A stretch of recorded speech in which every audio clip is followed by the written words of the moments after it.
ऐसे में रिमझिम के जाने की बात फिलहाल रुक गई है, लेकिन इस बार उसने समीर के सामने एक ऐसी सच्चाई रख दी है जिसने समीर को भी अंदर तक हिला दिया। नकली आदमी के पूरे ड्रामे के बाद जब उसकी बीमारी की रिपोर्ट सामने आती है तो मामला काफी गंभीर हो जाता है। समीर शुरुआत में थोड़ा घबरा जाता है, लेकिन खुद को संभालते हुए वह रिमझिम से कहता है कि अगर रिपोर्ट सच है और बीमारी इतनी बड़ी है तो उसे यहीं रहने दिया जाए।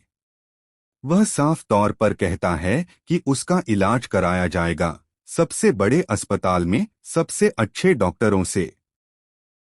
समीर का यह बदला हुआ रवैया दिखाता है कि अब वह जिम्मेदारी उठाने के लिए तैयार है।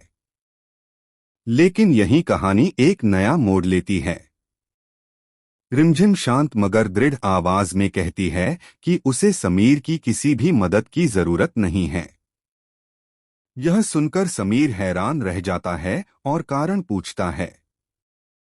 रिमझिम बिना झिझक जवाब देती है कि यह उसकी जिम्मेदारी है और वह उस आदमी का इलाज खुद करवाएगी, चाहे रास्ता कितना भी मुश्किल क्यों न हो।